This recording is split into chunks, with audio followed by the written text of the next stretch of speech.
about significance. Why do we need significance in a job we do? Why do we need it?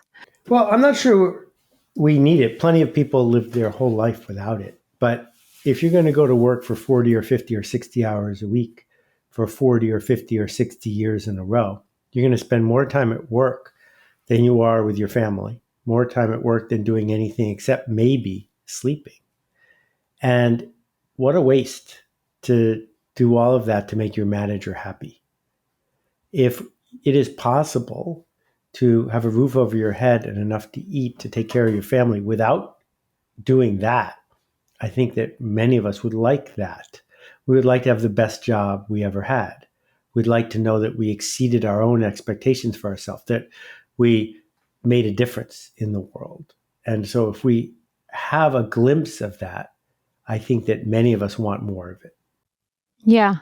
So, instead of going through your day, make my manager happy or the person I'm report to, make your day a joyful day where you really contribute.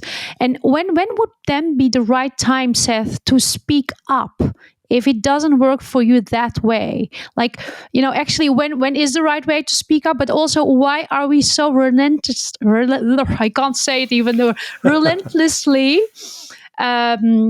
attached to the idea of we need to be safe, don't speak up, don't be vulnerable there, because you might get rejected, you might be fired, or whatever it might all. They might think about, who is she? Why does she come with this idea? And everyone is following. She doesn't follow this.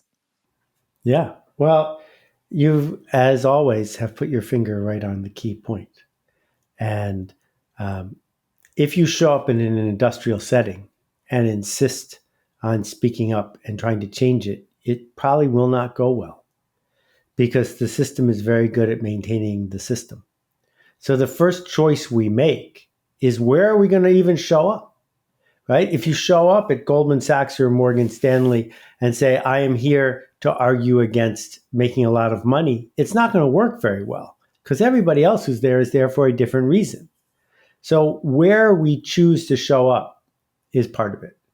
And then the second part of it is to figure out which constituents we can work with to help them understand we can get more of what we all want by bringing more humanity to the table, not by racing to the bottom.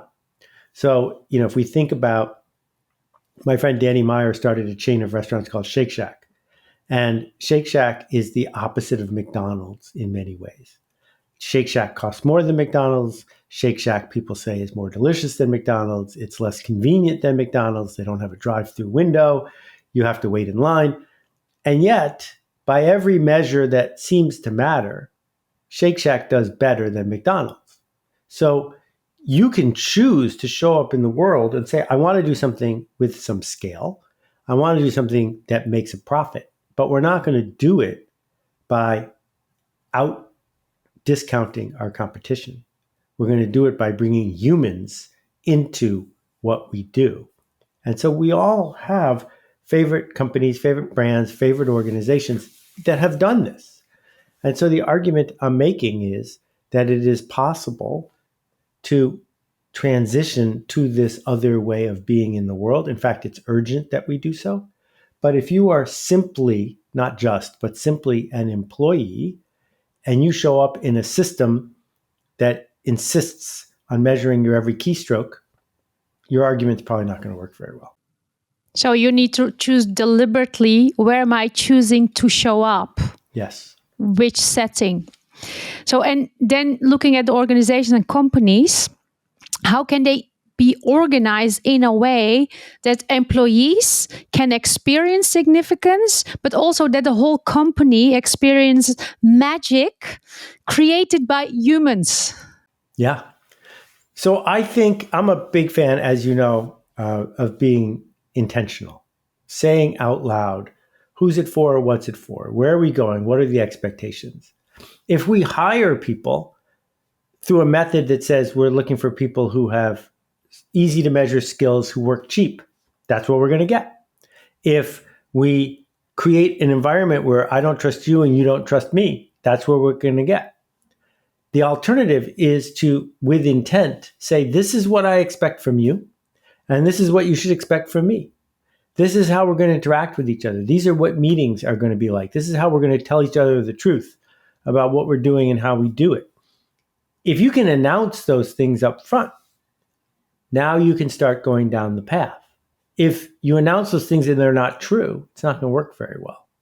And so just as I wrote about in permission marketing, just as I wrote about in This is Marketing, just as I wrote about in the practice, doing these things with intent out loud together is the first step. Doing these things together out loud with intent is the first step. I want to just repeat that. Okay. And Seth, what makes the best job ever? How could we create the best job someone ever had? And that they feel like these conditions, whatever I do, I love it. They don't even think about what they earn, what time they leave. No, they are just like, I'm here, bring it on. I love it. So I asked 10,000 people in 100 countries that question, and I gave them 14 different choices, including I got paid a lot. I didn't have to work very hard. But far and away, people answered two things. I achieved more than I thought I could. People treated me with respect. Those are the two things that people care about. And that's about creating the conditions. Companies don't understand this. They think that if they increase paid time off or give people free snacks, it will become a better job. No, what people want around the world is the same. They want to be successful humans. They want to show up and grow, and they want to be seen as the people they are, not as cogs in a machine. And yet, the organizations we build don't do those things. Yeah.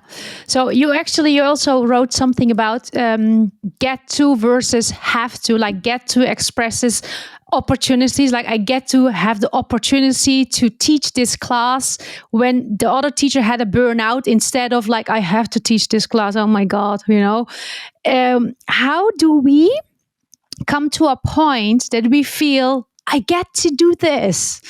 And even though it takes me 15 hours a day, 1 year, full-time, 7 days a week, actually what you did with the Carbon Almanac, how do we get to this point? Also as ourselves, not only as the leaders or as we as a leader, but how do we do that? So everyone who's listening to this probably has a job where they have a fair amount of autonomy and where they probably work indoors and where they probably aren't risking their life at work, which means that compared to your great grandparents, you have the best job ever. And yet it might feel like a horrible brain numbing grind. It might be the kind of thing you have to do. Whereas if you had offered it to them 100 years ago, 200 years ago, they would have jumped at the chance to get to do what you do. So it's relative. Once we don't have somebody hitting us, once we are not in unsafe conditions, it's relative. It's a choice. We get to decide, are we going to go to work today with a have to mindset or a get to mindset?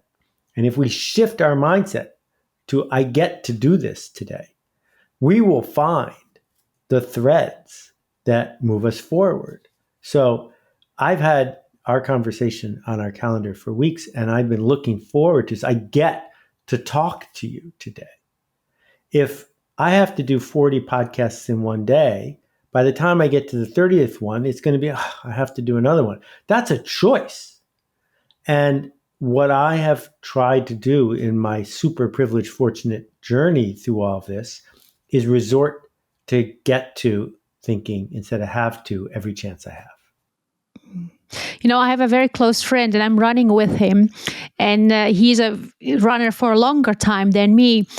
And I am like, oh, Jay, I reached this. I got now 16K. He said, like, what about thinking about, I got the opportunity today to run 16K. While you were up to running 21, for example, I got the opportunity today. And each time when I go with that, it's a different feeling. And I know I can decide to say, oh my God, I need to go there, or this is the opportunity. And it makes me also a happier person, more joyful. Yes, exactly.